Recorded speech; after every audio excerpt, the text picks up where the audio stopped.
ನಾಯಕರು ಬರ್ತಿರುವಂಥ ಸಂದರ್ಭದಲ್ಲಿ ಕಾರ್ಯಕರ್ತರು ಯಾವ ರೀತಿ ವರ್ತನೆ ಮಾಡಿದ್ದಾರೆ, ಪರವಾಗಿರುವಂಥ ಘೋಷಣೆಗಳು. ನಾಯಕರು ಈಗ ಶಾಂತಿ ಮಂತ್ರವನ್ನು ಪಠಿಸ್ತಾ ಇದ್ದಾರೆ, ಆದರೆ ಕಾರ್ಯಕರ್ತರು ಬೆಂಬಲಿಗರು ಕ್ರಾಂತಿ ಮಂತ್ರ.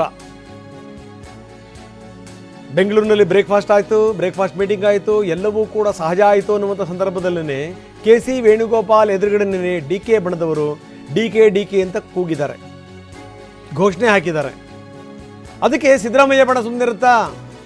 ಸಿದ್ದರಾಮಯ್ಯ ಬಣದವರು ಕೂಡ ಸಿದ್ದು ಪೂರ್ಣಾವಧಿಯ CM ಅಂತ ಘೋಷಣೆ ಹಾಕಿದ್ದಾರೆ. ಕೇಂದ್ರದ ನಾಯಕರು ಬಂದಂಥ ಸಂದರ್ಭದಲ್ಲಿ ಏನು ಮೆಸೇಜನ್ನು ಕೊಟ್ಟರು ಹಾಗಾದರೆ ಇಬ್ಬರು ಕೂಡ?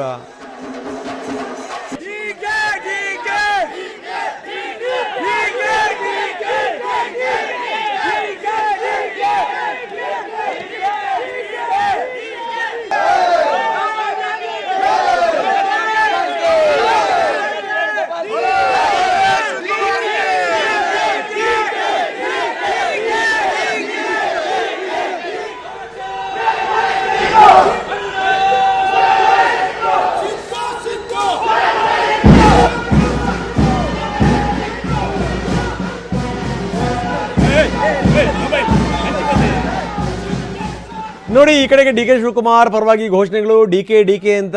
ಆದರೆ ಪಕ್ಕದಲ್ಲಿ ಸಿದ್ದರಾಮಯ್ಯನವರ ಪರವಾಗಿರುವಂಥವ್ರು ಸುಮ್ಮನಿರ್ತಾರ? ಐವಾನ್ ಡಿಸೋಜಾ ಅವರೇ ಇದರ ನೇತೃತ್ವವನ್ನು ವಹಿಸ್ಕೊಂಡ್ಬಿಟ್ಟಿದ್ದಾರೆ. ವಿಧಾನ ಪರಿಷತ್ ಸದಸ್ಯರು, ಕಾಂಗ್ರೆಸ್ಸಿನ ನಾಯಕರು, ಅವರು ಸಿದ್ದರಾಮಯ್ಯನವರ ಪರವಾಗಿ ಜೈಕಾರ ಮೊಳಗಿಸಿದರು. ಸಿದ್ದು ಪೂರ್ಣಾವಧಿ CM ಅನ್ನುವಂಥ ಜೈಕಾರ, ಜೈಕಾರಗಳು. ನಾಯಕರುಗಳಿಗೆ ಯಾವ ರೀತಿ ಸಂದೇಶ ರವಾನೆ ಆಗಬೇಕು?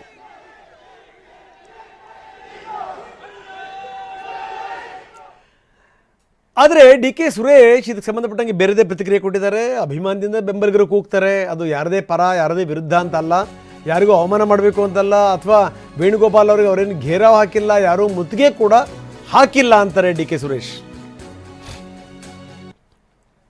ಅಭಿಮಾನಿಗಳು DK ಅಂತ ಘೋಷಣೆ ಮಾಡಿದ್ದಾರೆ ಸರ್. ಮುಂದಿನ ಯಾರು ಮುತ್ತಿಗೆ ಹಾಕಿರೋದಿಲ್ಲ, ಅಭಿಮಾನದಿಂದ ಕೂಗಿರ್ಬೋದು ಅಷ್ಟೇ. DK ಅಭಿಮಾನಿಗಳು DK ಅಂತ ಘೋಷಣೆ ಮಾಡಿದ್ದಾರೆ ಸರ್. ಮುಂದಿನ ಯಾರು ಮುತ್ತಿಗೆ ಹಾಕಿರೋದಿಲ್ಲ, ಅಭಿಮಾನದಿಂದ ಕೂಗಿರ್ಬೋದು ಅಷ್ಟೇ. DK ಅಭಿಮಾನಿಗಳು DK ಅಂತ ಘೋಷಣೆ ಮಾಡಿದ್ದಾರೆ ಸರ್. ಮುಂದಿನ ಯಾರು ಮುತ್ತಿಗೆ ಹಾಕಿರೋದಿಲ್ಲ, ಅಭಿಮಾನದಿಂದ ಕೂಗಿರ್ಬೋದು ಅಷ್ಟೇ. DK ಅಭಿಮಾನಿಗಳು DK ಅಂತ ಘೋಷಣೆ ಮಾಡಿದ್ದಾರೆ ಸರ್. ಮುಂದಿನ ಯಾರು ಮುತ್ತಿಗೆ ಹಾಕಿರೋದಿಲ್ಲ, ಅಭಿಮಾನದಿಂದ ಕೂಗಿರ್ಬೋದು ಅಷ್ಟೇ. DK ಅಭಿಮಾನಿಗಳು DK ಅಂತ ಘೋಷಣೆ ಮಾಡಿದ್ದಾರೆ ಸರ್. ಮುಂದಿನ ಯಾರು ಮುತ್ತಿಗೆ ಹಾಕಿರೋದಿಲ್ಲ, ಅಭಿಮಾನದಿಂದ ಕೂಗಿರ್ಬೋದು.